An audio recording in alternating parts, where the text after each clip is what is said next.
Welcome to the JAMODI podcast. We are all surrounded by amazing coaches and leaders. So let's get an inside look at not just what they do, but how they do what they do. After all, becoming the best versions of ourselves is JAMODI, just a matter of doing it. Coaches, the JAMODI podcast is powered by Shoot 360. The future of basketball has arrived in Dallas-Fort Worth. Shoot 360 combines the latest sports technology with the fundamentals of basketball skill development. The result is a one-of-a-kind video game-like basketball program designed to improve your shooting, dribbling, and passing. Visit shoot360dfw.com to learn more and register for your free 1-hour workout evaluation. Shoot 360, the future of basketball is here. What are some qualities that great leaders possess? I think nowadays, one thing we talk to our leaders about a lot is just you have to model what you're talking about, because I feel like now more than ever, people are just looking for reasons to bring people down, and so it's like the one time you make that mistake or the one time you don't do what you're supposed to do, it's like, all right, well, he's full of it, Yeah. And so that's one thing we talk about in our program in general is like just being yourself, and so we've got some guys that are really good players that they don't need to be leaders because they have a different way of doing things and it works for them, but they're not necessarily going to be able to check every box that we want guys to do. And so that I think that's the biggest thing for me is being real with yourself and like us being able to have real conversations, player coach, to are you able to do these are the standards that we have set, and it's not a lot, but are you going to be able to hold up your end of the bargain so that when others aren't doing it, then you can speak up and you're gonna have credibility when you say it, because everyone's seen you do these things for however long that time period is. And so that's the number one thing to me is you have to be able to meet the standard consistently. And that's not to say, we all fail, right? Coaches, whatever, we're all gonna make steps, but I feel like if guys know your intentions and they know your work ethic and they know that you're about the right stuff, then they're going to hear you. And then we all have the guys on the teams that speak up and say things, and you can just kind of look around the huddle and everyone's like, you're saying this, like, we know, because they're around each other all the time. So they know, they know what people are really like. And so I think for us, we've started to try to empower more leaders. But just because you start in that group doesn't mean you stay in the group. You got to hold up your end of the bargain. And so we've had guys that we've had conversations with them kind of stepping away. And I've had guys reach out to me and be like, Coach, I don't think I should be involved in this. That's interesting. Yeah. So it seems very simple, but it's really hard to do. Mm-hmm. It's hard to hold yourself accountable to that, to where you can keep your credibility with the group. Yeah. Gannon Baker said, you can't coach what you don't possess. And I think there's a part of that too, that is the same with your leaders. They can't lead if they don't possess the qualities or they don't hold up to the standards that they're asking their teammates to also live by. Have you been able to move a player more into a leadership role, even though he doesn't maybe want it or doesn't always possess those qualities? I've struggled at times. I see this kid, I see qualities that he has, but I don't know if he really wants it.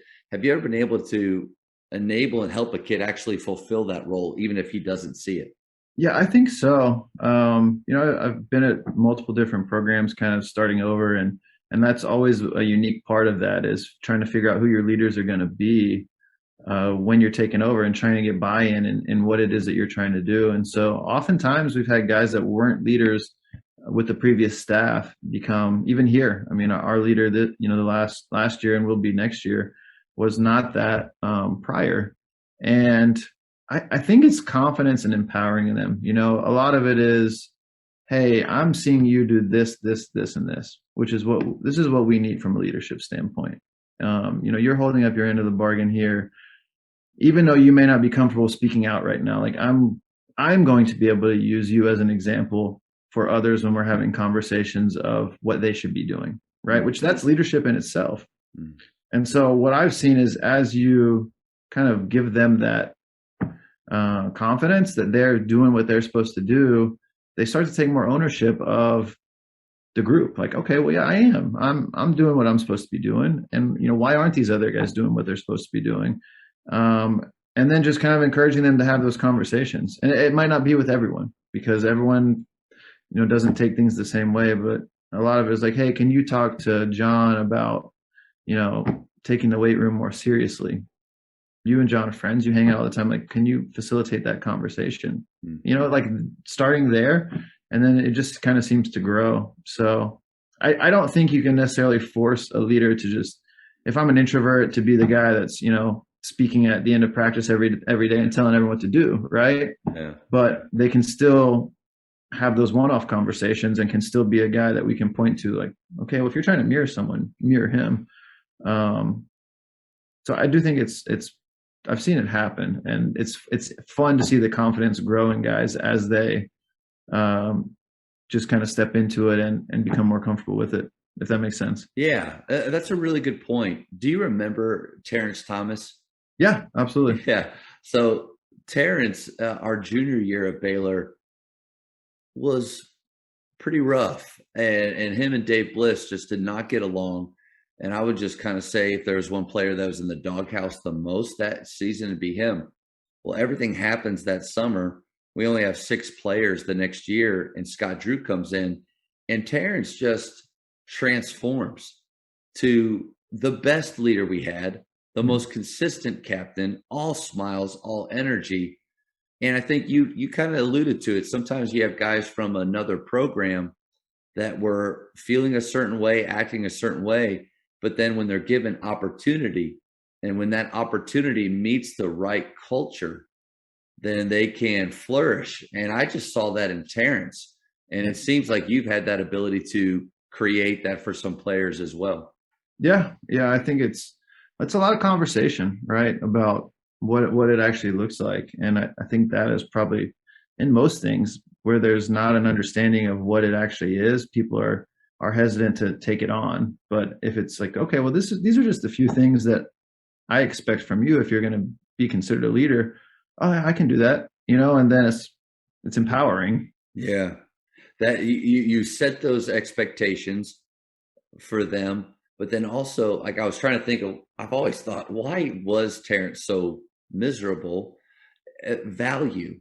I don't think he felt valued by the previous staff. Like, his role didn't matter, that he wasn't contributing to winning or to the team in any way. And a lot of that maybe came from conversations that were had, directly in front of the team sometimes, or maybe even behind closed doors, where then you take a Coach Drew or approach, or like you, here, Terrence, here's the expectations we need from you. Oh, and by the way, you're going to add a lot of value to what we do when you do these things. I mean, I think that's a recipe for empowering players. Yeah, absolutely. I agree. Thank you for checking out today's episode. Please take a moment to subscribe to this podcast, share it with your fellow coaches, and find us on social media for what's coming up next on the JAMODI podcast. It's just a matter of doing it.